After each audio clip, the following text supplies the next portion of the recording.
长旭将军、纳兰夫人、李成。你们都先下去吧。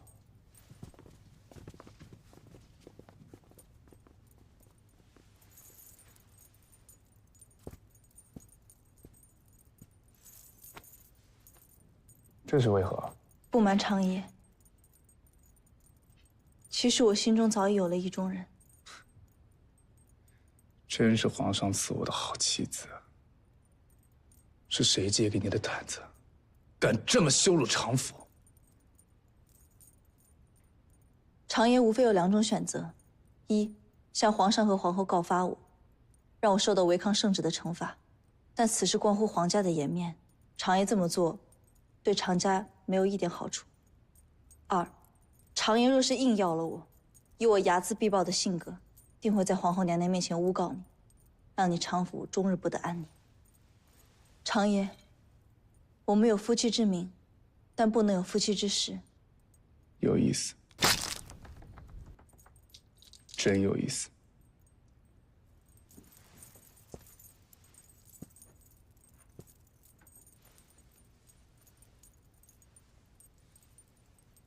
喝下此酒后，一言既出，金玉不改。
总管啊，长白山进贡的白蜜是上好的白蜜，你却嫌不中用，非要那北京山里的红蜜。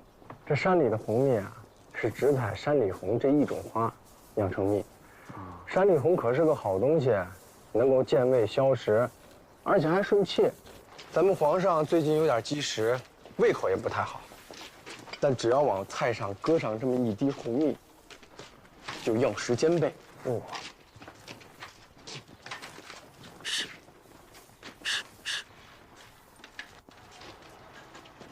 景贤哥哥，皇后的义女原来是许配给了长旭将军，后来听说他们夫妻关系不和，将军又战死沙场了。如今回来是照顾皇后的起居，听说不是个好相遇的主啊。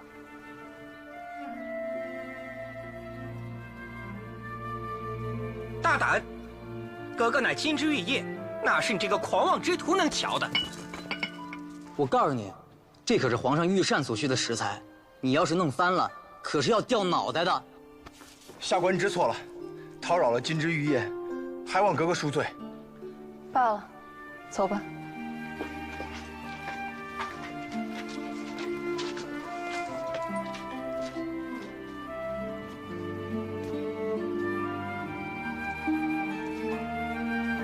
咱们刚才分明已经转身敌了，并非有意啊，为什么不跟他们理论清楚呢？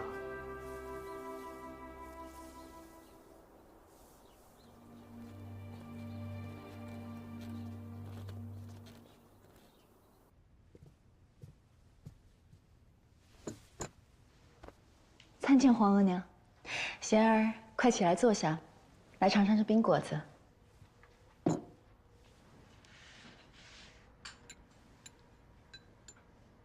皇额娘，虽说这眼瞅着入夏了，一天比一天热，可贪凉伤胃，这冰还是少吃为好。还没入伏，这宫里热的就跟蒸笼一样。本宫的身子实在是燥得很。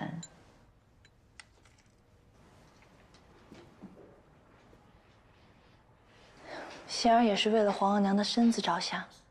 那明早我亲自去御膳房，为皇额娘做一道消暑佳品做早膳，怎么样？好，那我就不吃这冰了。明日期待你的早膳。是。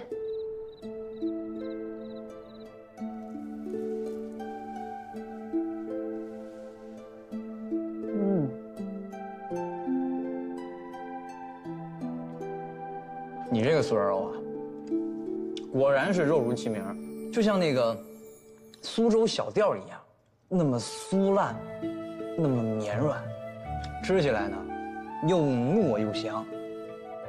再尝尝。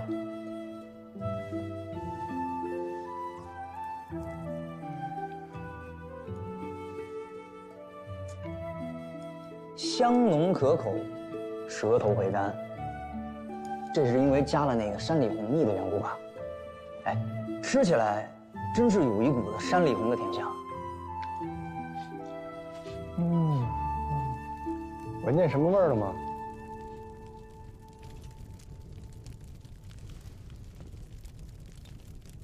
御膳房走水了！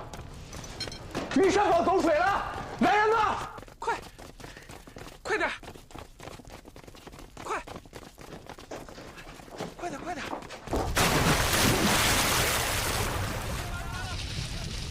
坚持住！东关，吹哨！哎，快，先把这边火扑灭！快！好。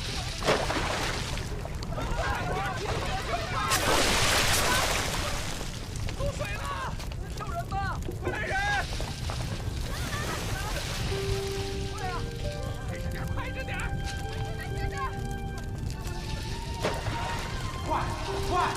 快！这边！小德子不见了！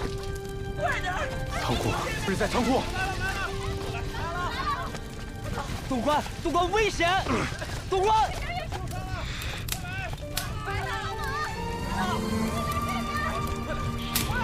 快点！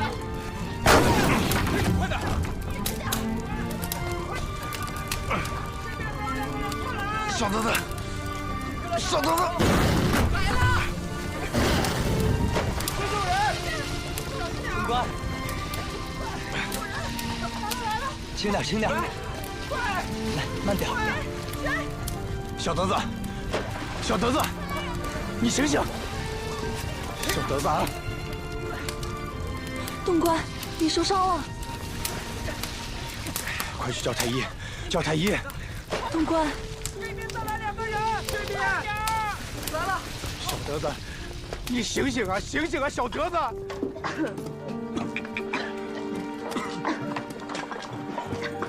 忍着点，可有点痛。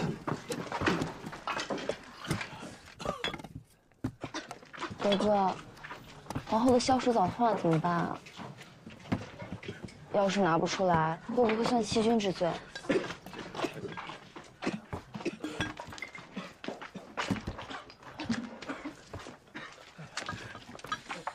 什么早膳？都怪你！我们格格本来都和皇后说好了，要给她做一份消暑早膳的，可是现在连薄荷叶都烧没了。小吕，这有何难？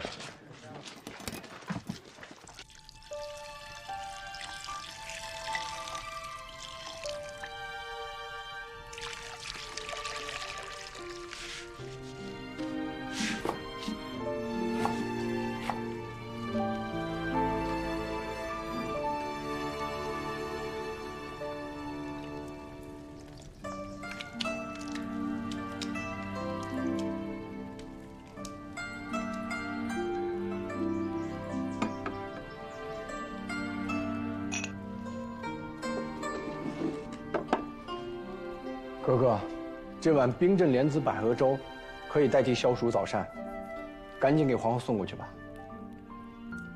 张东关，格格，还是赶紧给皇后送过去吧。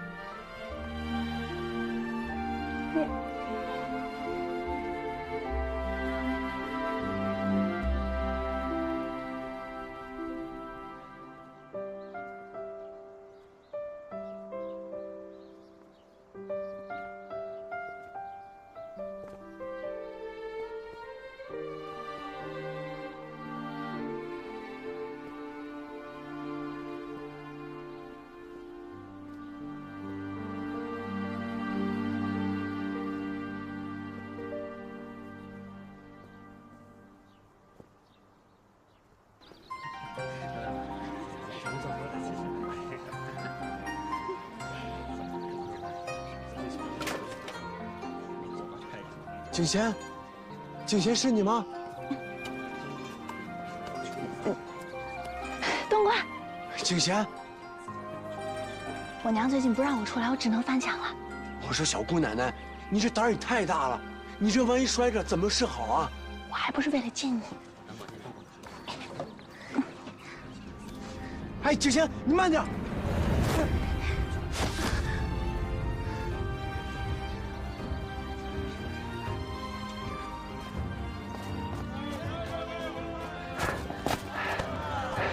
我娘要是看到我现在这样，定是又要说我了。你这样翻墙出来，不会影响贵哥名声吗？我怕什么呀？反正我以后是要嫁给你的，你喜欢我不就行了？我理会他人做什么？快走！哎，你慢点，你让我歇会儿。你真慢！哎，还没给钱呢。谢谢啊。这个好甜啊，你尝尝。这儿小玩意儿看一看。谁让让？好吃的糖葫芦嘞！你吃吧。酸啊。嗯。看一看，东瓜这个好厉害啊！看一看。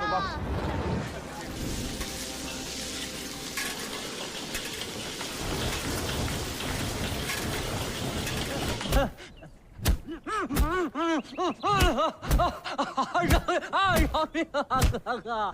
奴才不知为何惹怒了哥哥，就是让奴才死也死个明白啊，哥哥！这世间的男子哪个不喜欢身材窈窕、体格风骚的女人？你做的那么好吃，我怎么要求我？打，给我狠狠的打！这可怎么办啊？又要好吃又要窈窕，这根本就做不到嘛！张大御厨，不知您可会做只吃不胖的菜啊？这样的菜，我可做不来。哎呦，这可怎么办啊？要是格格再胖1斤，奴才的小命就不保了呀！张大御厨，您救救小子吧！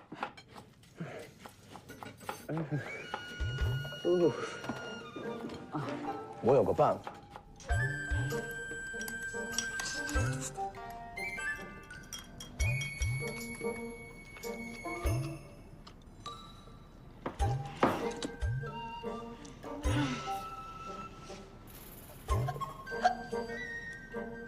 上秤。恭喜格格轻了1斤，轻了1斤呐！真的？我看看。太好了，我去找玉台。哥哥小心。3、5。玉台，你们自己练，不许偷懒。参见格格。你快看，可我今日有什么不同？格格可是换了新衣裳。哎呀，我昨日穿的也是这件。你再看，看仔细一点。呀，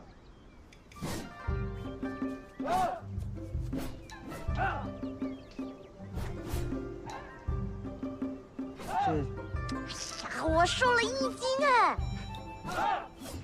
恭喜格格。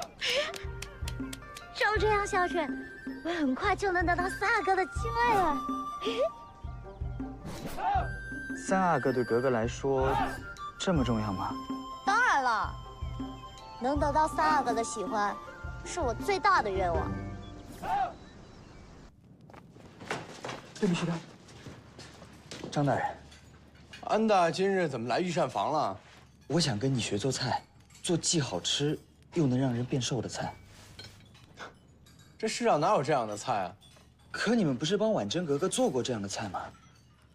我想亲自做一道给格格。你跟这位格格，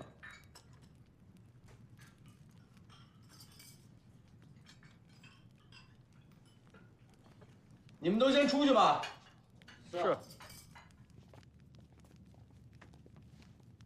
哎，格格喜欢上了三阿哥，想要瘦了之后嫁给三阿哥。我帮不上什么忙，所以想在格格瘦身的日子里，让她尝尝我亲手做的菜。做菜有御膳房啊，而且你每日练功又那么辛苦，你干嘛要学做菜啊？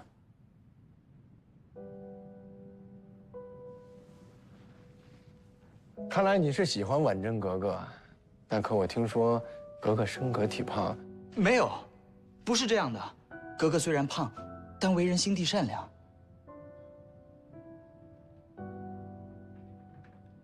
既然你喜欢格格，为何要替他人做嫁衣？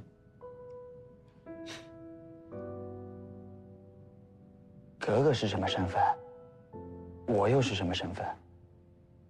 况且，格格已经有了心仪的人，皇后娘娘也有意撮合他们。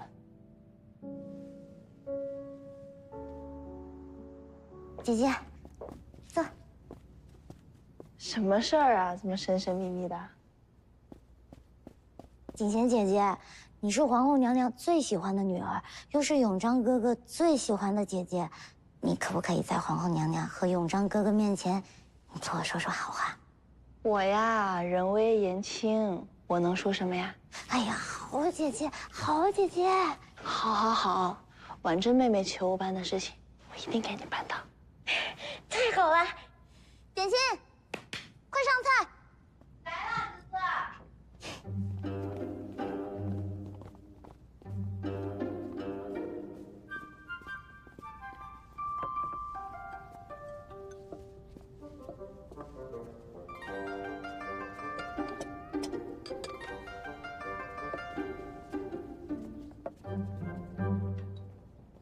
哥妹妹一顿吃这么多啊？姐姐不必担心，这些都是专门为我量身而做的饭菜，不会发胖。而且每日我吃完一顿都会瘦1斤，很快我就要变苗条了。姐姐快吃！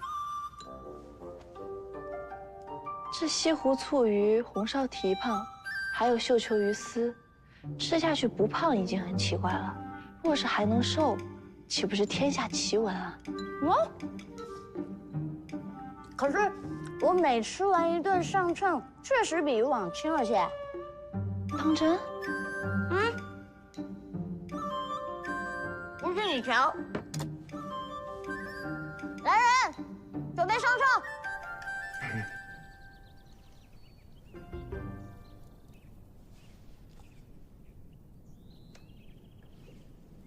这秤砣不对啊！家户以大秤全人轻重，至立秋日称之，这是我们中原立秋日称秤的习俗。可这秤砣不是称人用的尺码。从妹妹瘦的那一日起至今，每日换一个重一点的秤砣，在刻度不变的情况下，为了保持平衡，秤砣前移，刻度变小。所以从表象来看，妹妹确实在瘦。小顺子！哎呦，不关我的事儿啊，不关我的事儿啊，格格，是张东官让奴才这么做的。什么？竟敢拿秤砣来糊弄本哥哥！张东官，张东官，你给我出来！张东官，你出！婉珍哥哥，玉翠，你怎么也在这？快，把张东官给我拿下，我要把他撕碎！这是为何？微臣拜见格格。都是你！你给我做好吃的不说，你竟然还敢拿秤砣来糊弄本哥哥！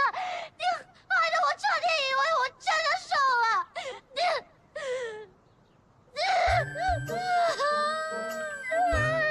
这可怎么办呀？没事。这位永璋哥哥，肯定更看不上我了。不会的，别哭。玉翠，你愣着做什么？东官，对不住了。给我带走！慢。若真能让格格瘦下来呢？真的？若微臣不能让格格瘦下来，再将我撕碎也不迟。把他松开吧。谢格格。不过，微臣还想找个人来帮忙。找谁？玉泰，这能行吗？我的性命可就交在你手里了。哎呀，玉泰到底什么办法？快跟我说说。辉哥哥，这个方法不是人人都能用的，微臣还是私下里告诉你。哥哥请。最好有用。哼。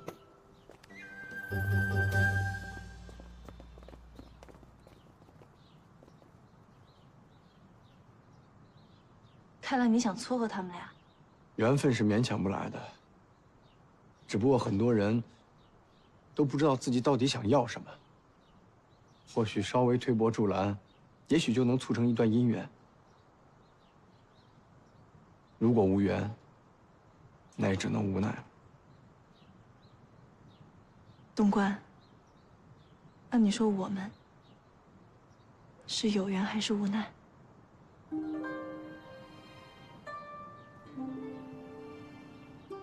昔日的缘分已用尽了，缘分在自己手中。若是想续，还可以再续。我要为皇上准备御膳。东关，你为何总是拒我于千里之外？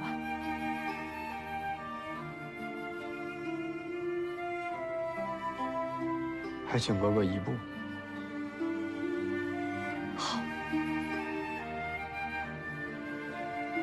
别后悔。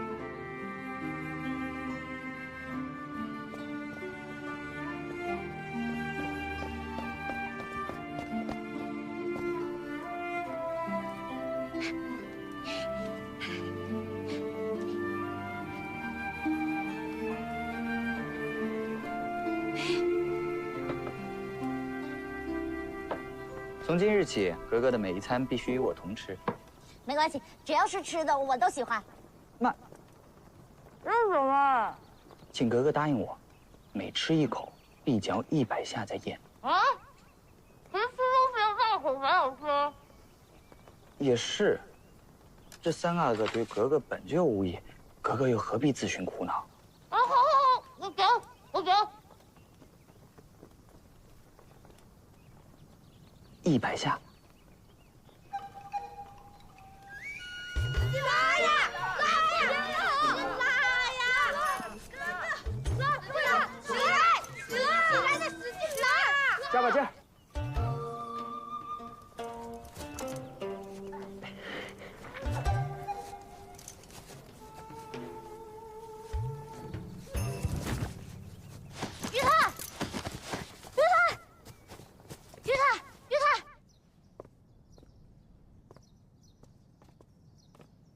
怎么样？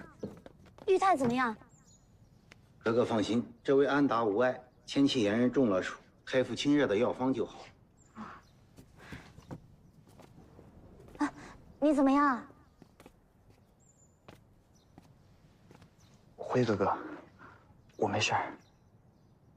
好，那明日咱们继续。好。婉珍格格，您就放过我们玉泰侍卫吧。 再这么练下去，身上的血都会被抽干的。主宰，才不是中了什么暑啊！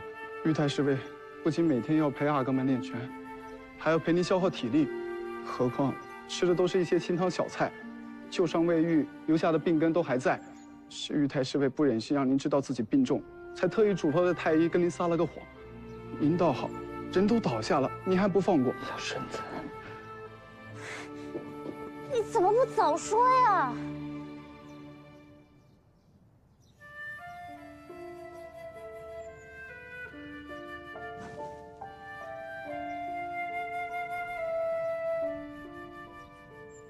你该不会是喜欢我吧？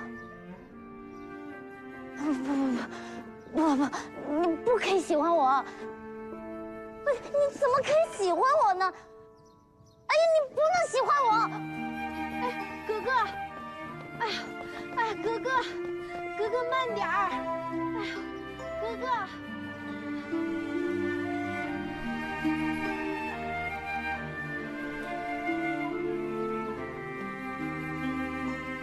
你这。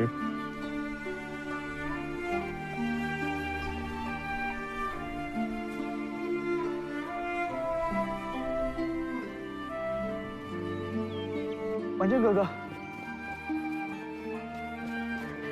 这位安达，我们格格说了，以后锻炼这些事儿就不劳烦您了。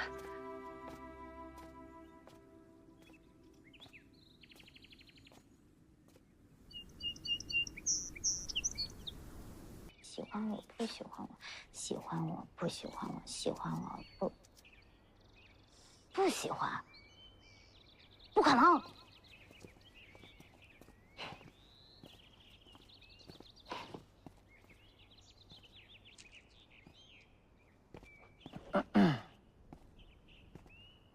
永章哥哥，婉珍妹妹，你不是要去看菊花吗？一起吧。我就知道你一定会答应我的。婉珍，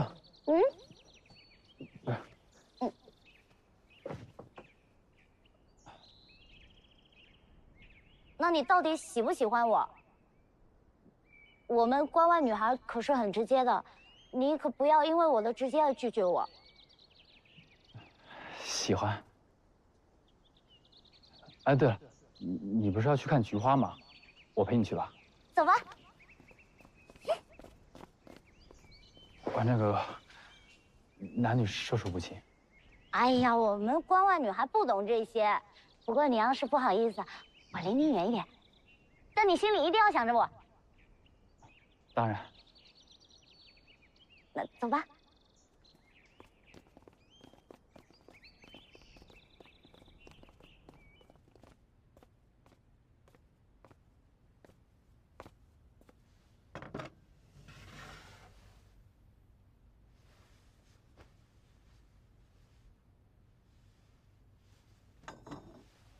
这羊肉啊，是温补之物，温阳散寒，补益气血。你平日练功辛苦，这瘦倒无妨。可这碗汤，你已经喝了3个月了，身子还缺未恢复。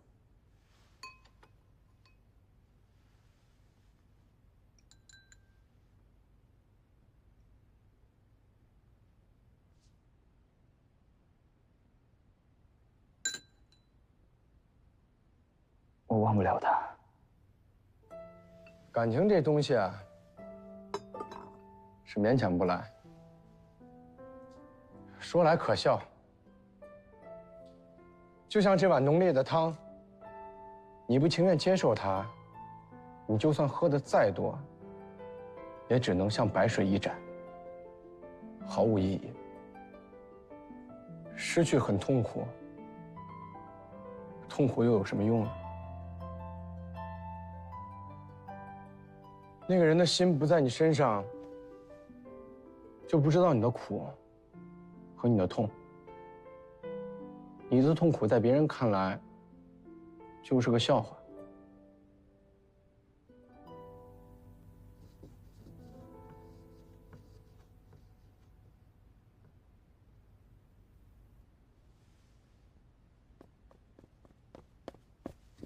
格格，3阿哥约你明日去打马球。啊！不要不要不要！你跟他说我生病了，我去不了。去。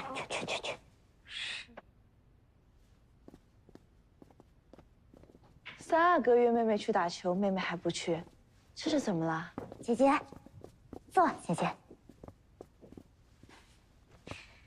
锦仙姐姐，你说为什么我一直喜欢的3阿哥突然也喜欢我了，而我却不快乐呢？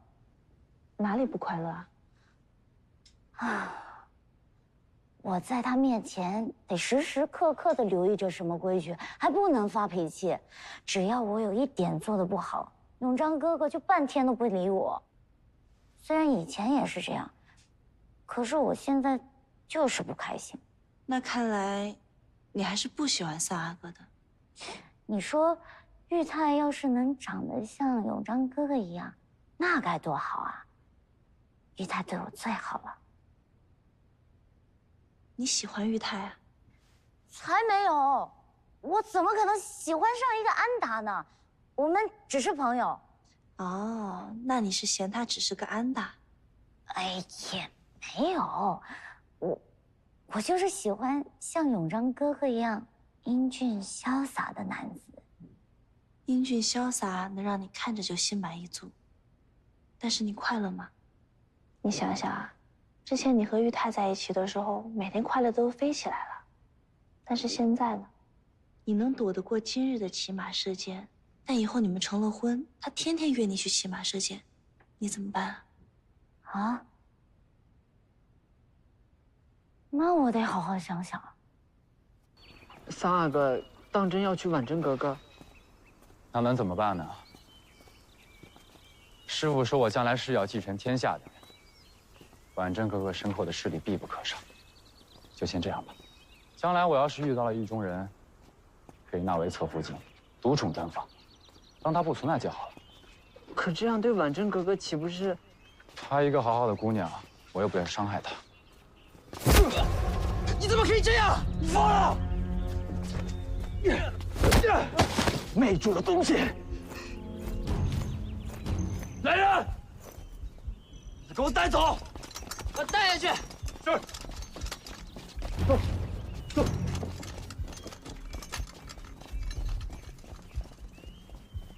不好了！怎么了？不好了！玉泰被关进牢房了。怎么回事啊？玉泰侍卫不知怎么冲上三阿哥，你快去瞧瞧。怎么这么傻呀？玉泰，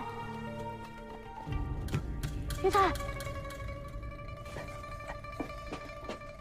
格格，到底怎么回事？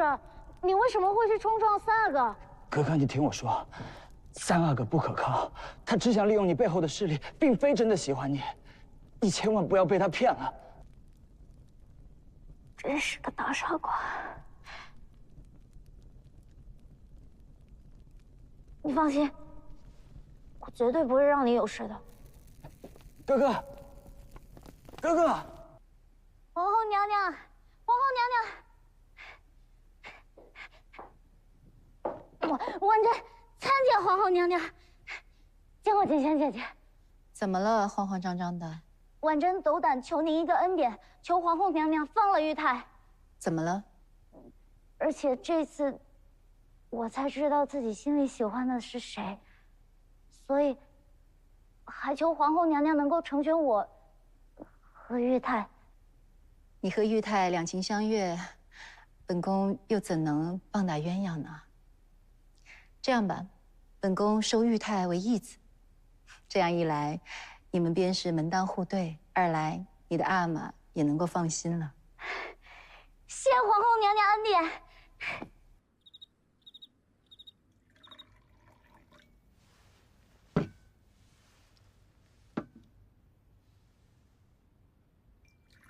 锦仙哥哥，东关，这次最应该感谢的就是你们。对，锦仙姐姐，感谢你让我找到了属于我的幸福。应该的。来。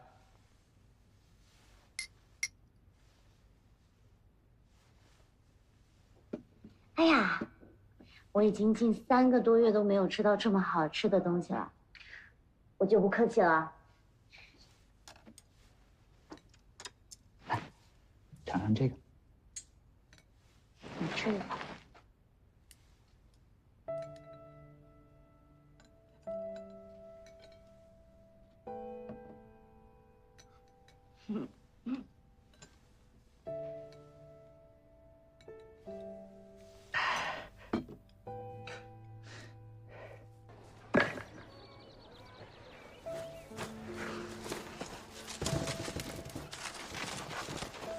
怎么又是你？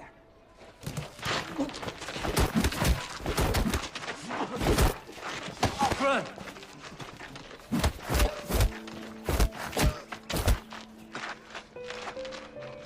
你给我听好了，我们家女儿轮不着你来惦记。今天我放过你，你若再敢来，我先打断你的腿，再送官府。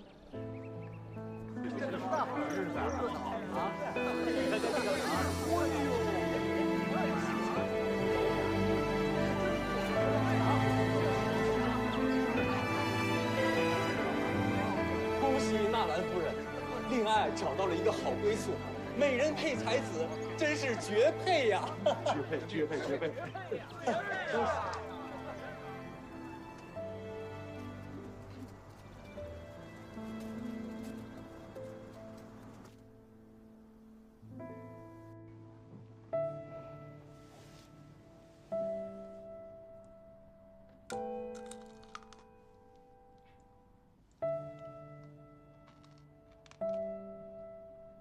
真甜。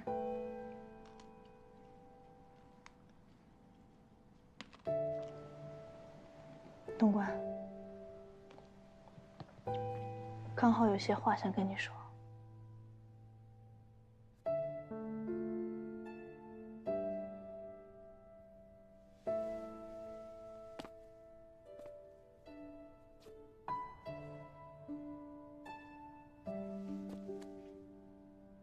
明早还要为皇上准备早膳，卑职先行告退。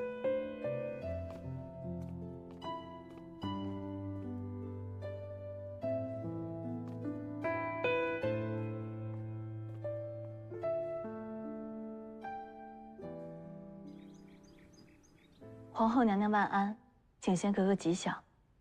娘娘，奴婢发现有人偷盗宫中财物。偷盗宫中财物可是大罪，切莫胡说。奴婢绝未说谎，娘娘可随我一看。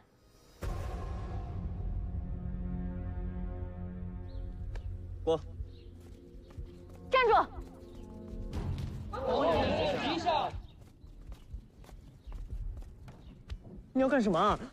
我正要问你呢，你倒现在问起我来了。你要干什么啊？皇后娘娘，你看，好大的胆子，竟敢偷盗宫中财物！皇后娘娘饶命，小的再也不敢了。娘娘，这小满子是德忠公公的心腹，此事肯定与德忠公公有关。真是岂有此理！速命慎刑司彻查此事。皇后娘娘，皇后娘娘饶命啊！皇后娘娘。你胆子也真是大，不知道德忠是皇后最宠爱的大太监。这德忠公公一肚子坏水，每次皇后娘娘吩咐什么事儿，明明是我先做的，他都跑过去领功，真让人生气。你这个死小子，枉你跟我这么久，竟做出偷盗之事，坏我的名声！给我狠狠的打，打完速速赶出宫去！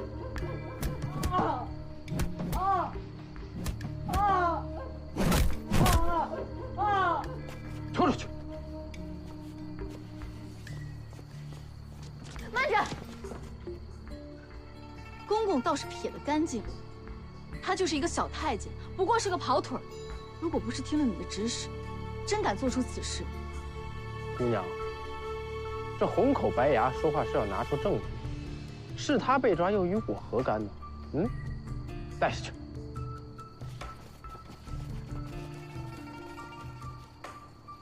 那景贤哥哥，老奴告退了。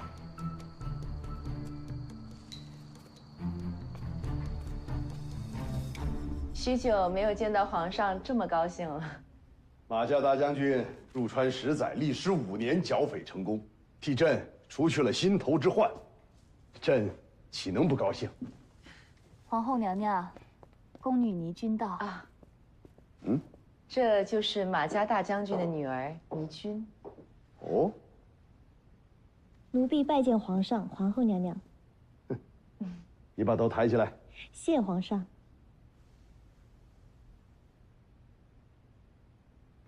果真是长得聪明伶俐啊！那就等马家大将军回来，朕愿意与他结为亲家。谢皇上。快别做了，马上就要是3阿哥的嫡福晋了，以后这些活儿就交给我吧。我尚未见过3阿哥，不知他长相如何，更不知他是何性格。若不合适，也是一辈子的苦命。这深宫中的人啊，又有几个能最后选择自己所爱之人？别说我们了，就连格格和阿哥们也很难。希望妹妹能早日嫁与真心相爱之人。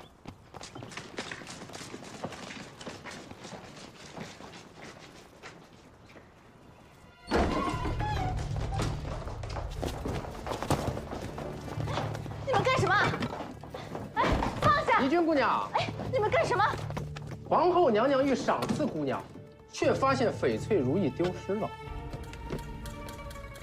本陆公公找到了。这翡翠如意我连见都没见过，怎么可能在我包里啊？好大的胆子！平日在皇后娘娘身边伺候，却还敢做出偷盗之事。来人，把他押去慎刑司。不是我做的。等等，仅凭在敏慧的包中找到，并不能断定他就一定是小偷。若是有人拿到，直接塞进敏慧包里，也不无可能。总是要找到更确切的证据吧？更确切的证据，我看就不必了吧。我根本没见过这东西，我也没碰过皇后娘娘什么翡翠如意。我现在要见皇后娘娘，让我见皇后娘娘。这哪有你说话的份儿？大呼小叫，成何体统？把他嘴给我堵上，免得扰了旁人。德中公公，哪有这样的道理？一进入西者库，那就成见机了。要不您看，在查明真相之前，先安排敏慧到御膳房打杂吧。真是麻烦公公。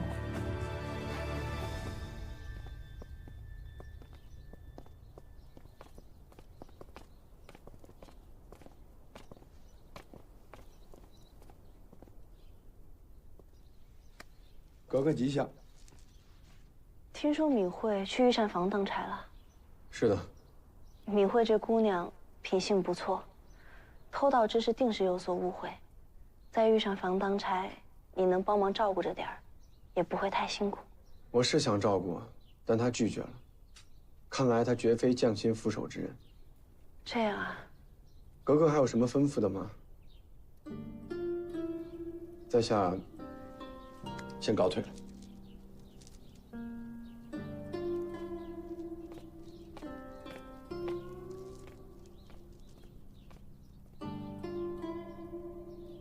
格格为何不向张大人解释清楚当年之事？都说相爱之人，心意是相通的。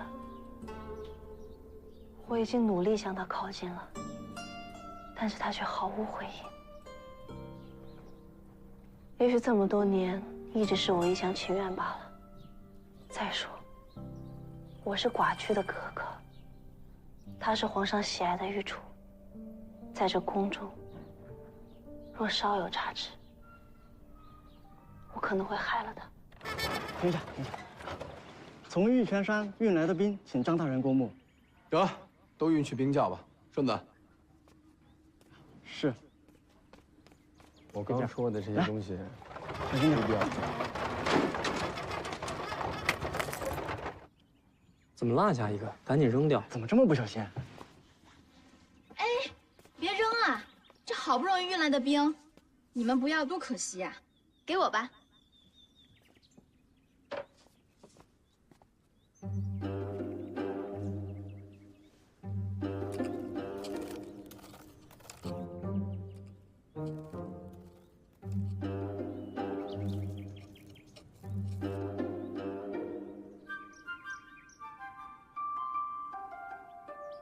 微臣拜见皇上、皇后娘娘。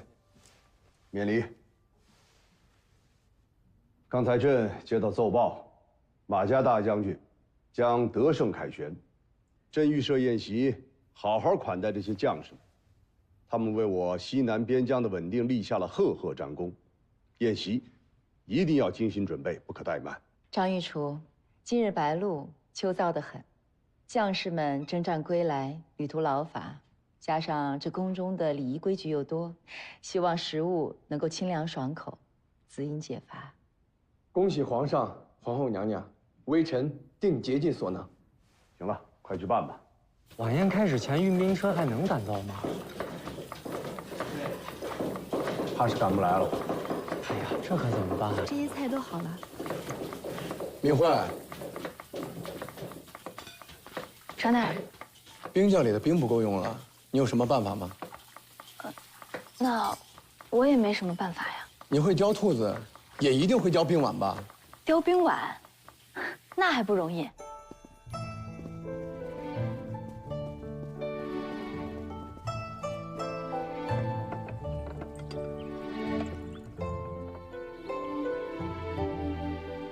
这个器皿，朕从没见过呀。回皇上，这是冰块雕刻而成。冰块？哎，大家都尝尝啊！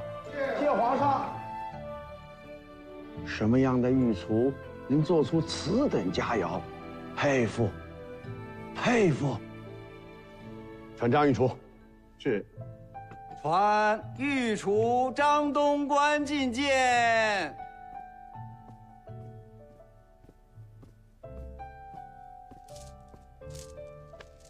微臣拜见皇上、皇后娘娘。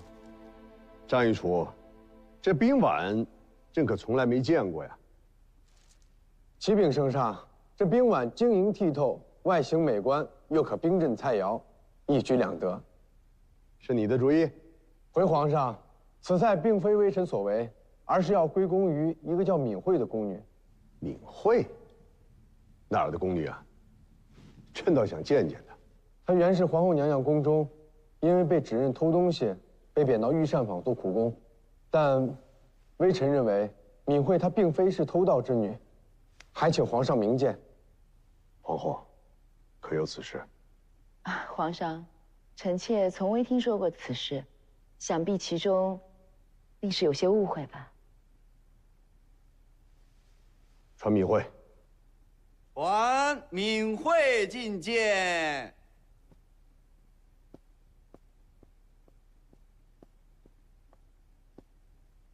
奴婢拜见皇上、皇后娘娘。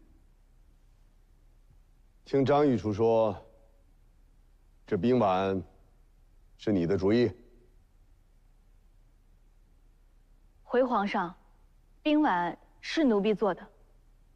你倒是很聪慧。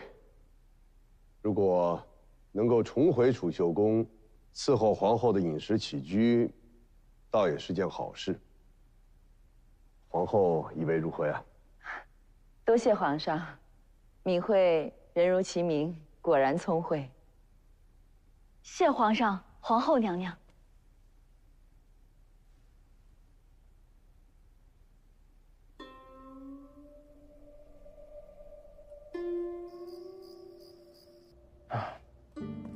好。你怎么在这儿？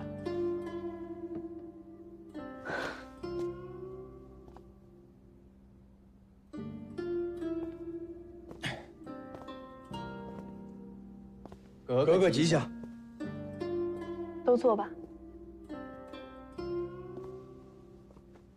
没想到张大人还会和这种人狼狈为奸。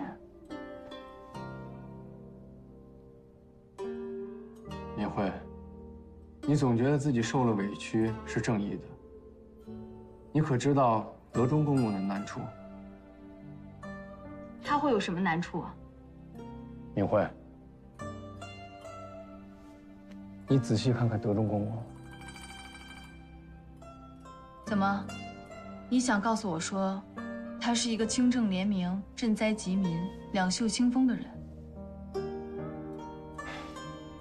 其实皇后的总管比谁都难，皇后要顺应皇上的意思，厉行节俭。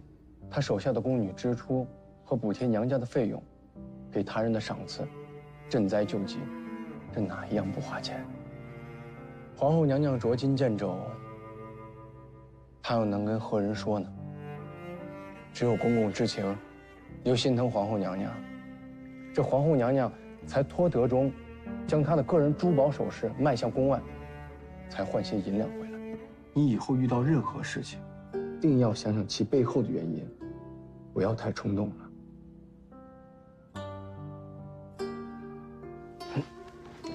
没事。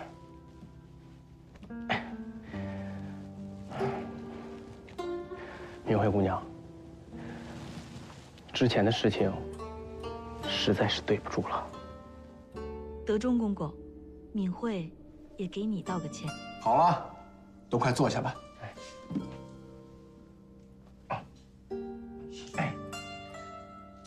来，快尝尝，尝尝我这以和为贵的荷花糕。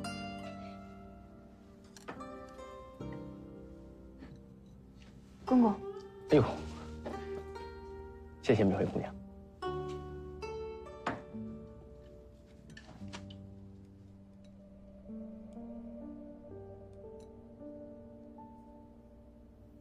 我们俩倒是以和为贵了，那你们俩呢？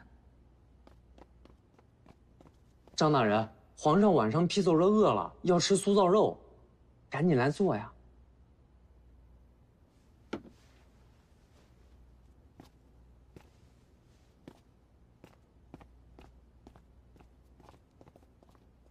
这小顺子早不来晚不来，偏偏这时候来。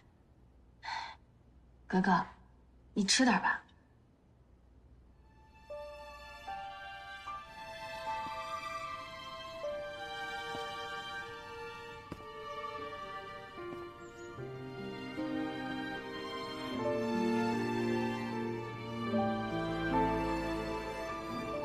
我们之间误会重重，但事已至此，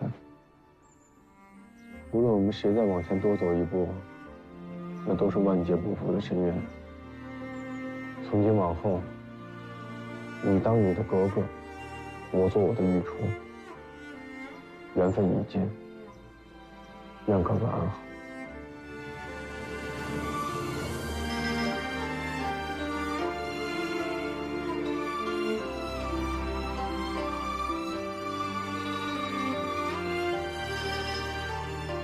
东官，东官，张东官，东官。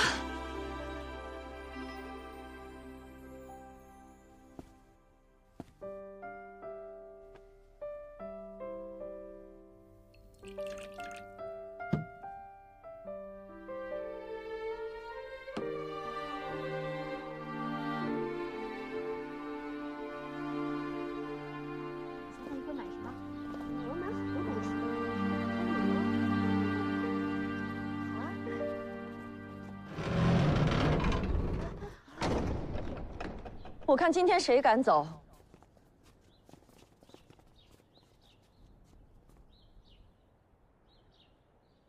娘把你养这么大，你就打算这样一走了之吗？谁说出去的呀？没人说出去。娘了解你，你想怎么做，娘能不知道吗？反正不管怎么样，我都要嫁给张东官。咱们纳兰府满门忠烈，世代忠良，怎么生了你这个不孝女？那我没什么好说的。你若走出这扇门，我就有10000种方法，整死那个张东官。我会告诉皇后，他诱拐格格，我还会派一队人马跟踪你们。你就不能放过我们吗？我不是在和你商量。如果你真想拿他的前途和性命去赌你的幸福，你试试看。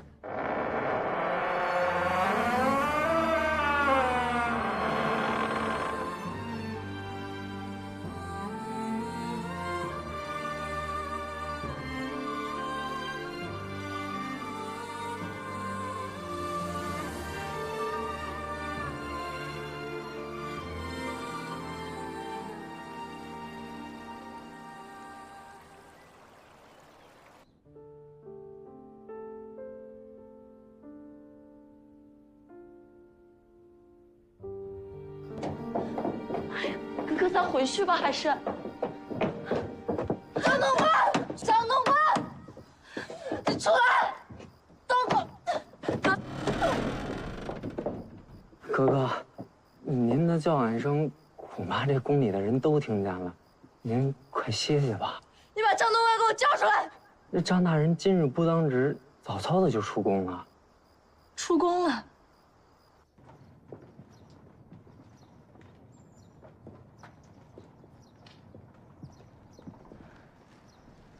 这里还是和以前一样，一点都没有变。是啊，这么些年都没变过，这些老旧的桌子、凳子早就应该换了，可东官不肯，不让换。为何不让啊？东官说了，这里呀，到处都是你们俩的回忆，不舍得。他还记得过去？当然记得。就算是想忘，也忘不掉啊！格格，您嫁给长绪将军不久之后，东官的父母就都去世了，这里就只剩下我和他舅舅，还有表妹照顾着。东官不孝了，也不大爱说话，成天把自己关在厨房里研究菜系，还冒着九死一生的机会接近皇上，去御前献菜。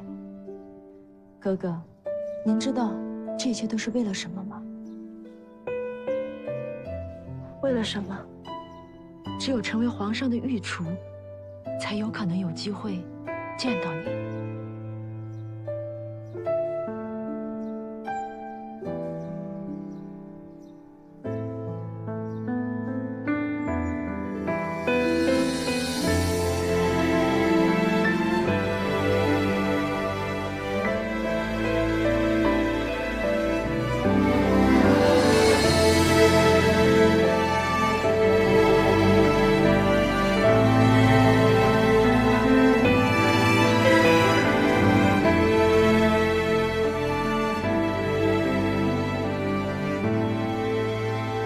可是他为何对我如此冷淡？舅妈，我回来了。回来的正好，饭菜刚做好，来坐下吃吧。可以做一些广寒糕，景贤最爱吃的。说来说去，都是为了景贤哥哥。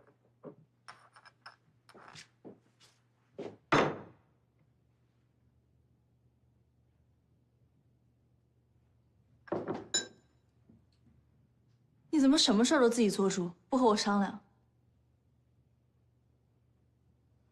格格，你怎么来了？哦，我们家格格借着想要回府探望夫人的缘由，特意前来拜访。往后格格还是不要随意出宫，这宫中人多眼杂，况且流言可畏，对格格的名声也不好。好，我听你的。哎，等等，这饭菜刚做上，格格还没吃呢。快去！饭菜都做好了，吃了再回吧。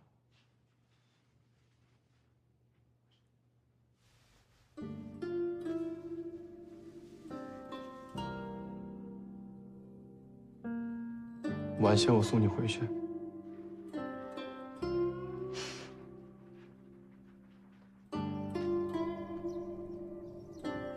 以前日子真好，以后日子也会好的。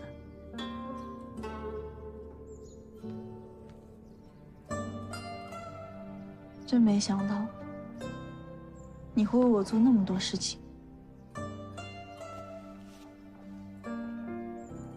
以后的日子还长，你放心，我一定会努力研究出新的菜品，牢牢抓住皇上的胃。那我一定会陪你演好这场戏。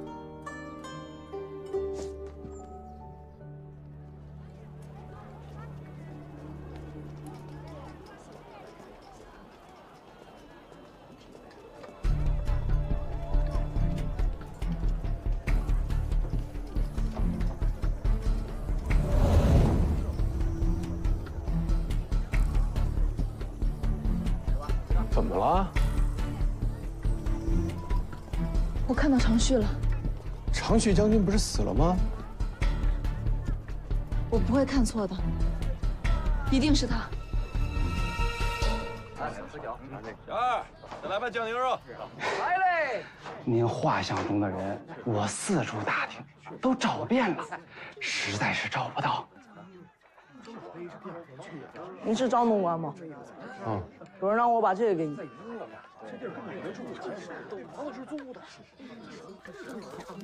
小二，来壶酒。好嘞。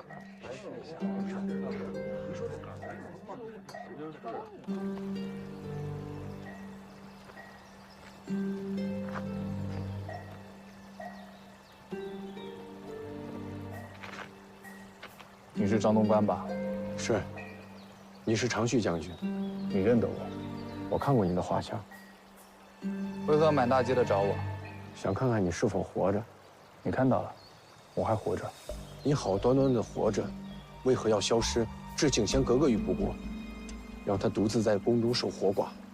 我亦不解。我战功赫赫，武功盖世，景贤为何不喜欢我，却喜欢个制米楼的厨子？你武功盖世又如何？对发妻毫无担当。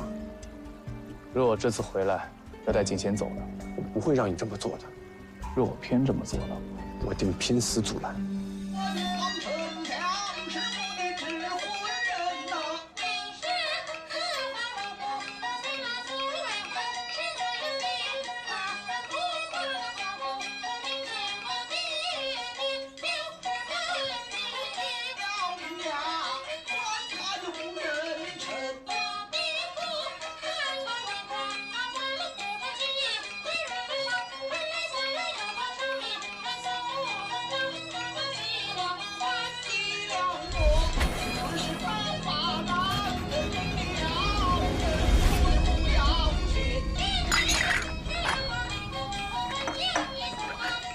贤儿怎么了？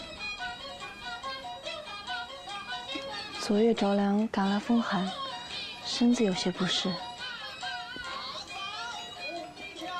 皇额娘，今天我就先退下了，待我身子好些再过来看你。快回去吧，今日天寒，多注意些。谢皇额娘。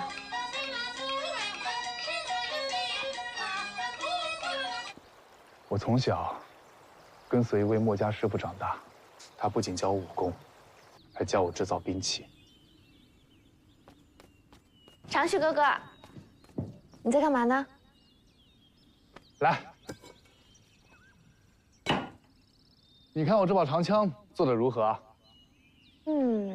漂亮，也够锋利。不过如果上战场的话，怕是没有什么用。给你看看我的。你这枪上都是盾，怕是并不好用吧？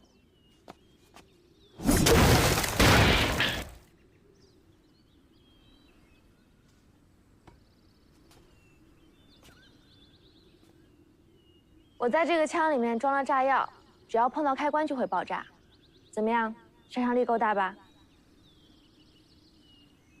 紫娟制造兵器的天分远在我之上，久而久之，我便不碰兵器了。紫娟天真善良，聪明巧智，可奈何命运弄人。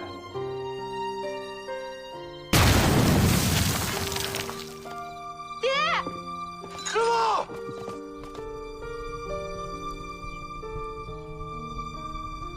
他们家的人实在是做兵器的，兵器害人，杀女太重，会下地狱的。哎呦，这个谁还敢收留他？从那之后，我便下定决心，要用我的一生去保护这个叫紫娟的姑娘。很快，便高中了武状元，还立下赫赫战功。回来，再同她讲明心意，却未曾想，战争一场接一场，一直没有停下来过。但紫娟就在这时开始吃素，开始行善。她觉得兵器害人，会制造杀戮，便再也没有造过任何一件兵器。紫娟，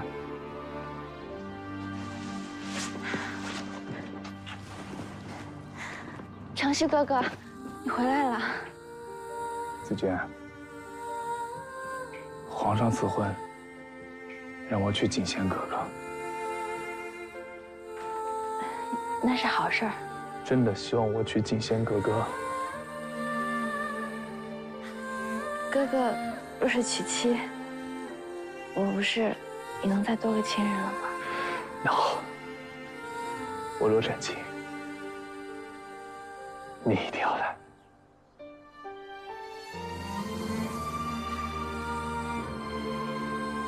难道这么多年，我的心意他真的未曾丝毫察觉吗？我当时真的很生气，但很久之后，我才明白，还是因为那个不祥的传说。我常年在外征战，他怕给我带来厄运。我同景贤成亲之后，彼此都明白，互相心中有喜欢之人，便心照不宣地给彼此空间，保持距离。3年之后，边关盗匪猖獗，皇上派我前去剿匪，这一战，特别惨烈，我们被困了7天7夜。当时我想，这一次一定凶多吉少了。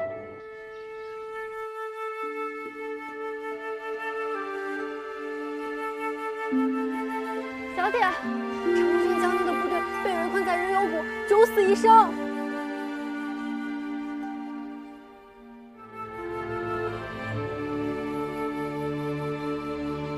将军失血过多，要好好休息才行啊。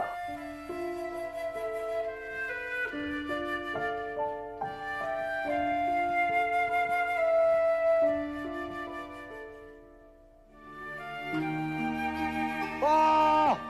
长旭将军，敌人反攻，不算距离我军还有不到3里。若将士知道将军受伤昏迷不醒，必定是其大错，这可怎么办？你们先带将军走。以将军的性格，若是知道城门失守，自己还侥幸活着，他绝对会内疚一辈子的。城门不会失守。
长旭哥哥，长旭哥哥，你能来真好。会回家，回家以后，我娶你入府，我们会更幸福，我们会在一起终老。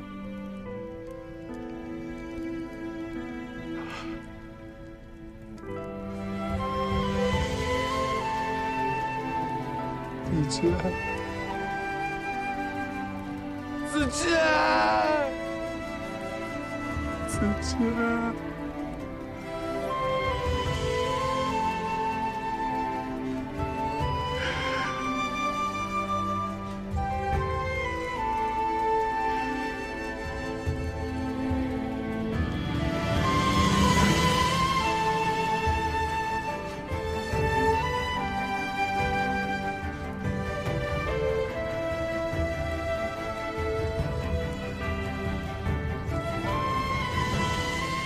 你们走吧，就说我长须已经战死了。将军这是做什么？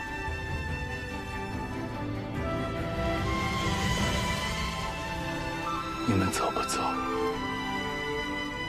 走啊！将军，保重。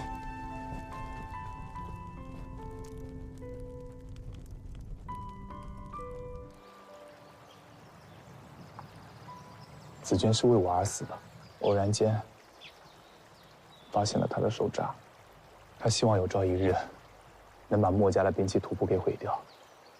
他不想让这世间再有杀戮，但这图谱在紫禁城的如意馆内，为了子娟的心愿，为了天下苍生，为了你，还有景贤，我给你3天时间。好。我定竭尽所能。动兵器谱可是杀头的重罪啊！而且如意馆中尽是皇上喜爱的古物和名画，我们根本无法接近。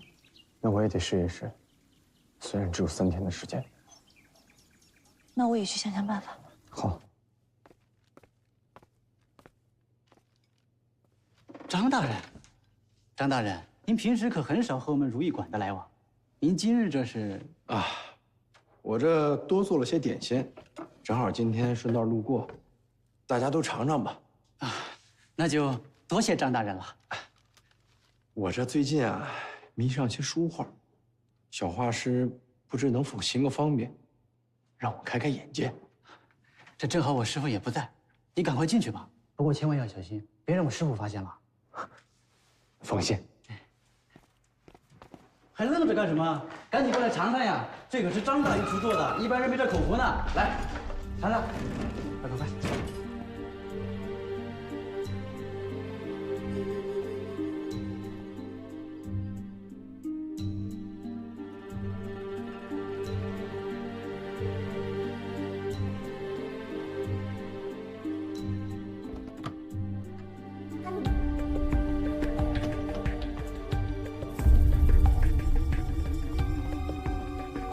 张大人这样囫囵吞枣，真的是在鉴品画作，还是在找什么？是在鉴品画作。哼，如是献殷勤，非奸即盗。张大人，请回吧。有钱。东关，我白忙活了一天，没有什么好办法。我也溜进了如意馆，还没找到兵器府就被赶出来了。只有2天了。没关系，有我在的。你还没吃饭呢吧？我给你做。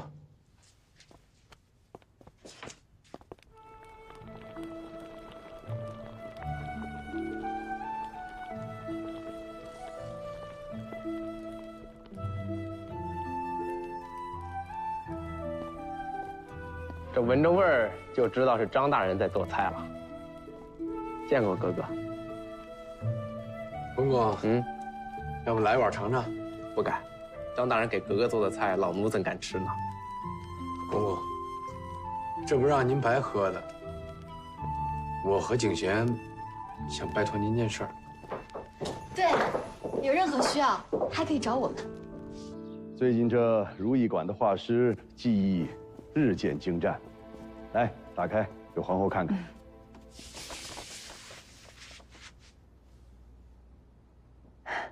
这是给臣妾的画像，怎么样？哟，皇后娘娘，您看，这画中有画啊！难怪皇上总说，这如意馆中尽是能人异士。这画工真是精湛啊！将画像收起来吧。德忠。哎呦，皇上、皇后娘娘恕罪，你发什么愣呢？是这样，老奴刚才看娘娘画像之时，想起一事，不知道当讲不当讲。你说。哎，在宫外时，老奴就曾听人说，这画中有画，多见于兵法书籍之中，只是后人不懂，所以便更不明白其中的奥秘罢了。皇后娘娘。奴婢也曾听说过。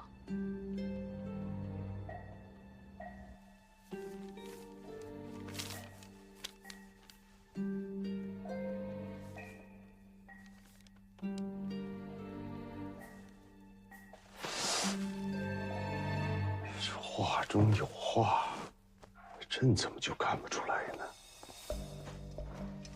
皇上，现在已经是戌时，您该用膳了。哦，好吧。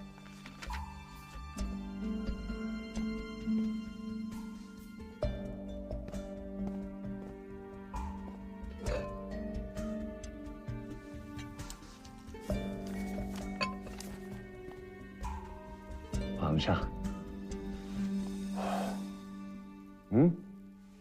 怎么，这冰碗又是那个宫女雕的？哟，这么寒的天，怎么能上冷盘呢？传正东关。是。传张东官觐见。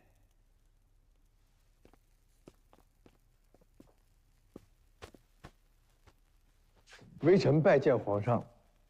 说说吧，这夜宵为什么准备这冰碗莲子羹啊？回皇上，这眼看就要入冬了，中医常言道，夏日吃热，冬日吃冷。这冬日外界虽然寒冷，但人们穿得厚，住得暖，活动少，很容易造成体内积热不能散发。再加上冬日的饮食所含热量较高，很容易导致胃肺火盛，盛上肠胃好。这冰碗旨在消火，不但效果好，而且也是别一番的享受。你这嘴呀，是真能说。下去吧。是。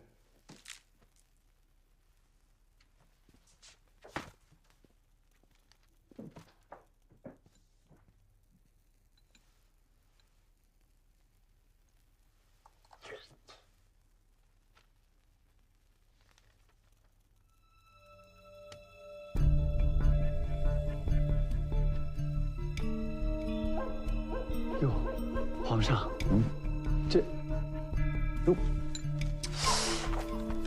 哎，来，拿去如意馆，差人修补。是。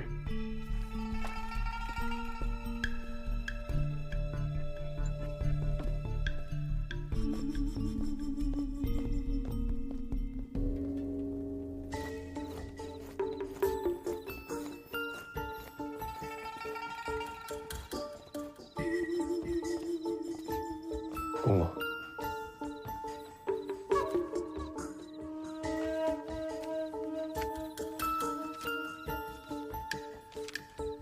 我欠德中的人情，这回算是还了。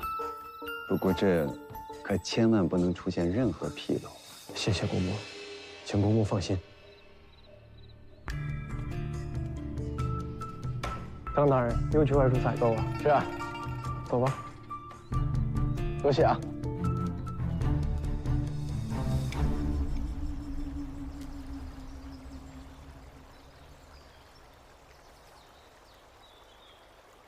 景贤是个好姑娘，好好待她。我也将履行承诺，今日便离开京城。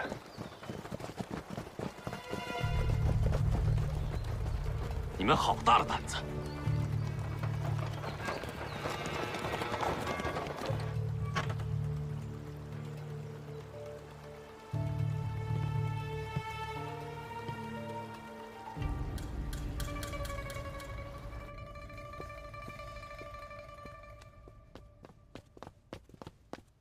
小绿，怎么样，格格？我听说张大人、德忠还有敏慧，他们全部都被抓起来了。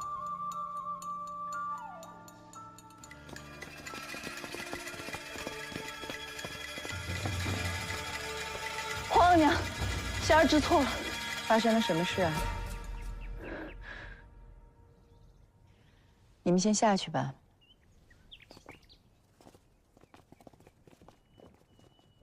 你说吧。我们偷了圣上如意馆中的墨家兵器谱。你们为何做此等傻事？皇额娘，霞儿跟张东官是真心相爱的，我后半生只想与他白头偕老。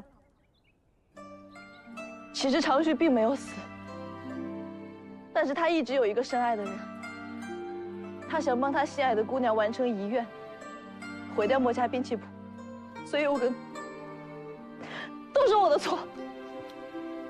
你既然喜欢张东官，为何不早说，让我错点了鸳鸯谱？圣旨一言九鼎，不可为。你们都是我的孩子，帝王家也不是不近人情。请皇额娘恕罪。还好，你能如实坦白。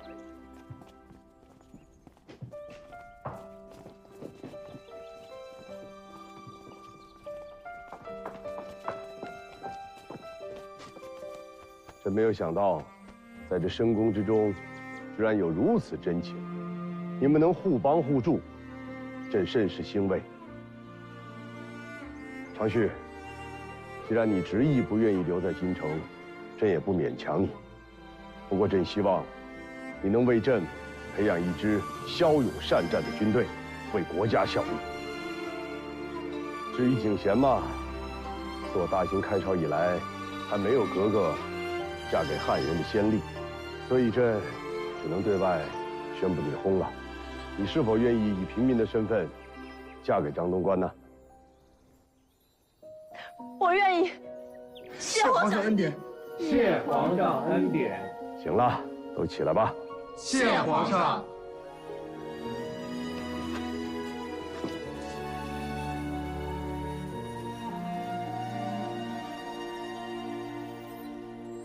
汉江渡白河，流淌一身星河。我是惆怅客，你是我的因果。月光有山河，像思念在漂泊，几回茫茫人海里沉默。我等在光阴斑斓的初春。我还说做好端过去呢，你这就过来了。我陪你一起做吧。好。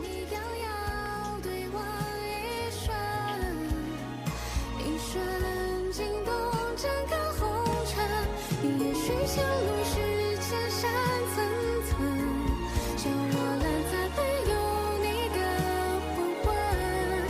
当飞雪翩染落双唇，地老天荒一个问，万物温存。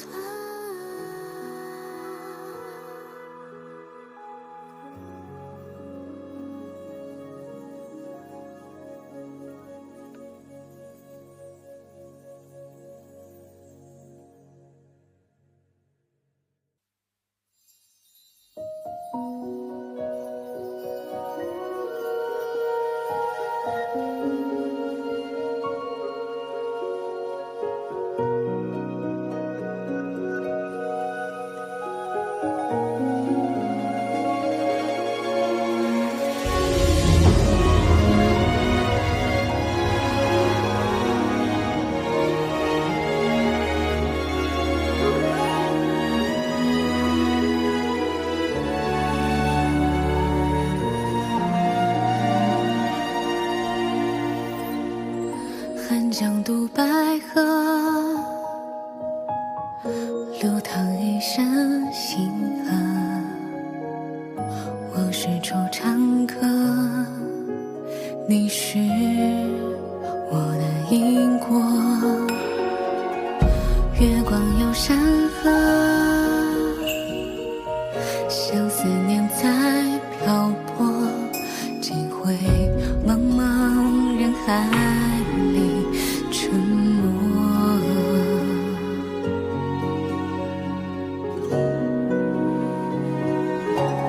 我等在光阴斑斓的初春，心化为雨中遇见一个人，与你遥遥对望一瞬，一瞬惊动整个红尘。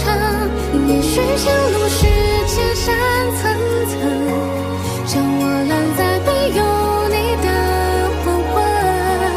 当飞雪翩染落双唇，地老天荒一个问，万物温存。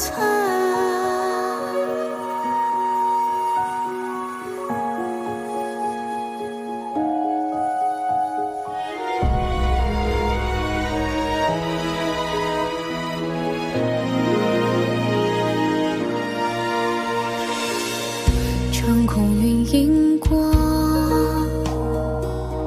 徒留天地辽阔。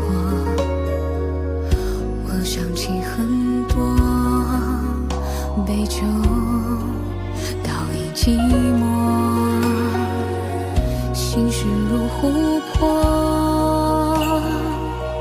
低头却无人说，东风模糊流传的